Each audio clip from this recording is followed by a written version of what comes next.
Welcome to the Guardians of the Galaxy. In 1988, following his mother's death, the child Peter Quill is abducted from Earth by Ravagers, an alien group of thieves and smugglers led by Yondu Odonta. In 2014, on an abandoned planet Morak, he steals a mysterious orb, but is attacked by henchmen of the fanatical Kree renegade Ronan the Accuser, led by Korath. Peter says he's just a junker, but he reveals his name, Star-Lord. Yondu discovers his theft and issues a bounty for his capture, while Ronan sends the assassin Gamora after the orb.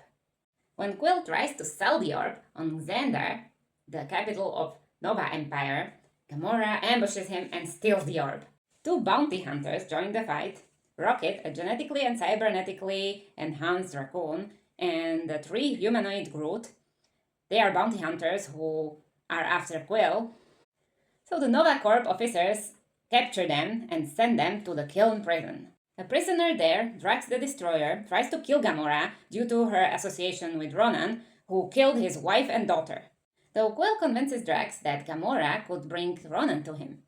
Though Gamora reveals that she has betrayed Ronan and she doesn't want him to use the orb's power. Learning that Gamora intends to sell the orb to the collector Tannelier Divan, they all work together to escape the Kiln prison in Quill's ship, the Milano. Though Gamora thinks that she's gonna die among the biggest idiots in the galaxy, Peter wants to introduce Gamora to his beloved music and tells her a story about Kevin Bacon, who teaches an entire city full of people with sticks up their butts that dancing is the best thing ever. Though Gamora is concerned who put the stick up their butts and she's not really interested in pelvic sorcery, Ronan meets with Gamora's adoptive father, Thanos, to discuss her betrayal. Quill's group travels to Nowhere, a city planet filled by thieves and merchants made from severed head from a dead celestial. When Drax gets drunk, he summons Ronan, while the rest of the group meets Tivan.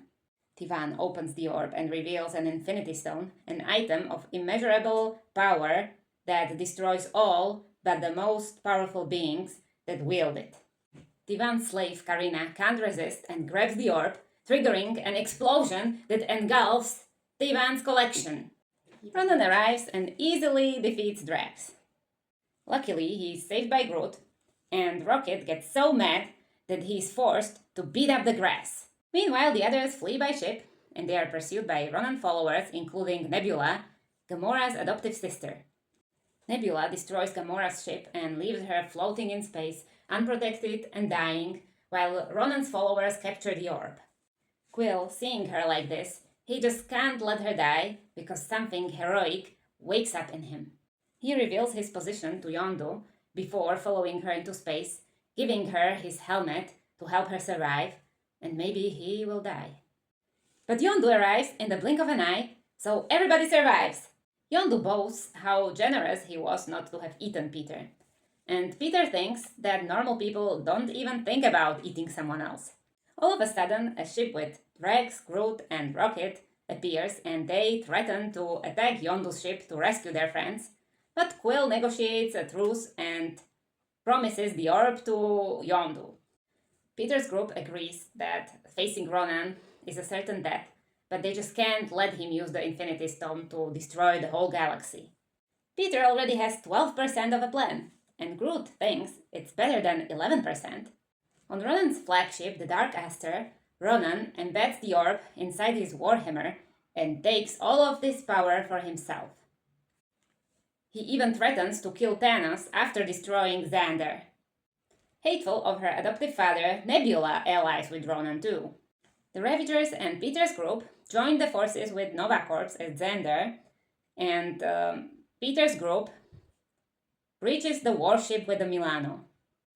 One officer of the Nova Corps can't believe he's taking orders from a hamster. Ronan uses his empowered hammer to destroy the Nova Corps fleet. Drax kills Korath, and Gamora defeats Nebula, who escapes. However, the group is outmatched by Ronan's power.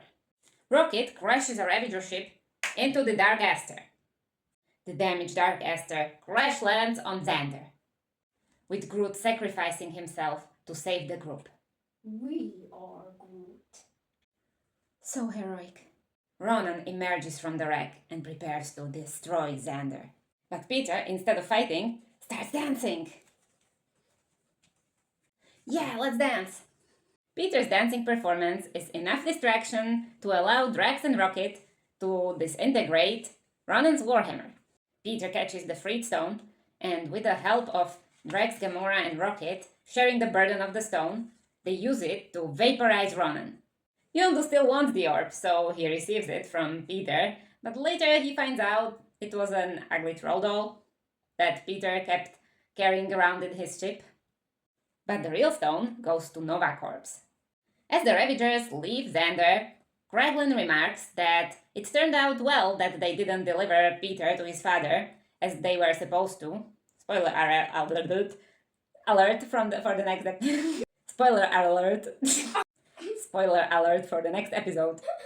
Peter's group, now known as the Guardians of the Galaxy, have their criminal records expunged. Peter finds out that he's only half human, his father being part of some unknown ancient species. And Peter finally opens the cassette from his dying mom, filled with her favorite songs.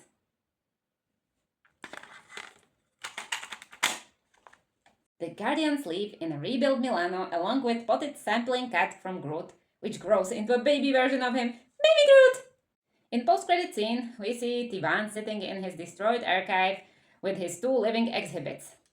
A dog licking him, and an anthropomorphic duck who doesn't like it.